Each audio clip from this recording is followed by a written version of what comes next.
Despite Kanye's Vultures 2 rollout continuing to nosedive harder and harder, including this new Donda Academy lawsuit and the 6 canceled listening parties, we at least had one tiny glimmer of hope for the month of April, which may have been squashed entirely.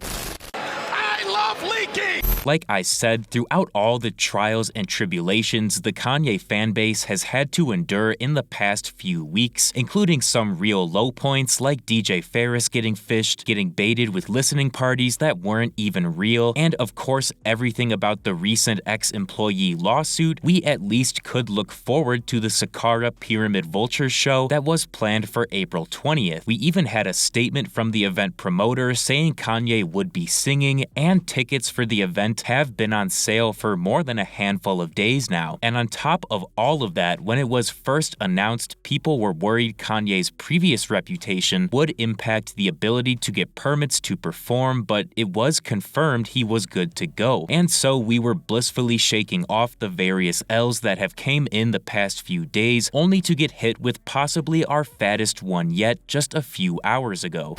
This news first broke from Kanye's posts over on Instagram, who initially posted a DM to her story of someone presumably high up in management saying now the Egypt show is cancelled, referring to Kanye's Sakara event on April 20th. This sent some panic through the ranks, but we didn't have like an official cancellation statement, and we still don't, but just a few hours after that, we received evidence that almost 100% confirms the early reports. According to a Reddit user, the entire event crew has been released from the project, which would include things like vendors, security, and maintenance. Of course, they could always just rehire that staff as it's not super difficult, but the fact that they were released is a pretty clear sign that this April 20th show is guaranteed no longer happening, which marks the 7th listening party to be planned and cancelled for April, which is looking like one of the most cursed months of the year so far.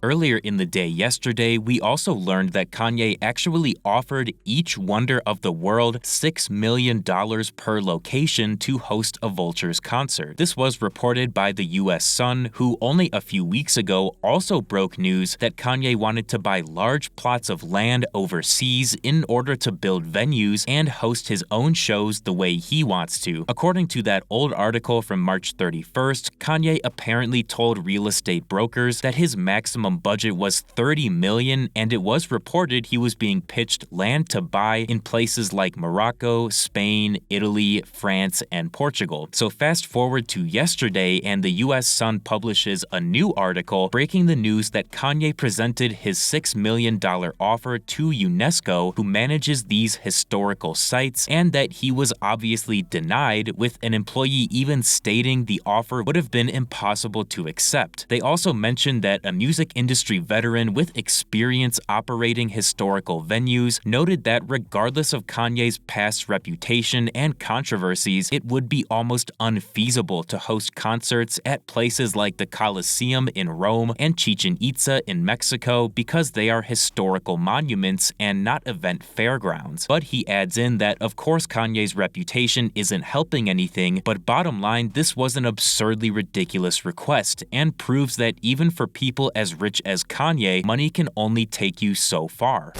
Finally, to round things out, despite Kanye reactivating his Instagram yesterday, it seems he has once again deactivated it. So I suppose maybe he didn't have anything important he wanted to post. And before we end the video, I have a little theory I want to run by you guys. Last year, during the rollout for Offset's album Set It Off, he previewed a new song featuring Playboi Carti that utilized the exact same chord set as Kanye's original freestyle for the Donda era scrap titled Made It, produced by OG Volta.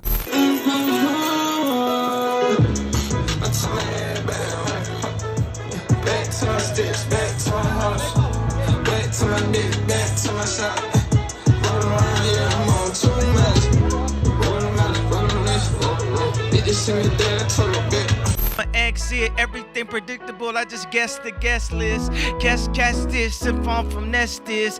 Pump fund list to farm from investments. Lunchtime songs the best investment.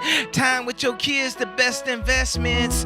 Now, it's also important to mention that these chords were also used in an unreleased song made by TAJ that fans have dubbed Smoke Break, which he posted a snippet of to TikTok.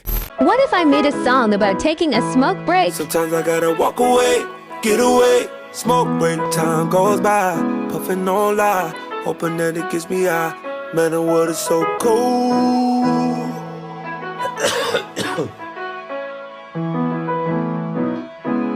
After Set It Off dropped and the Cardi song was nowhere to be found, fans were understandably outraged, but my theory is that perhaps it could end up as a new Vultures track. Kanye, TAJ, Cardi, and Offset have all recorded vocals over the exact same chords, and I seriously believe this is the reason it was pulled from Set It Off. Seriously, all it would take is Kanye to polish up and finish his mumble, and this would literally be a generational Vultures song, so I am personally pulling for my theory to be correct. Thank you guys so much for watching. If you enjoyed, feel free to leave a like and subscribe to my channel for more videos like this, and let me know down in the comments if you think the Egypt show is 100% cooked or if there's a little bit of hope left for it.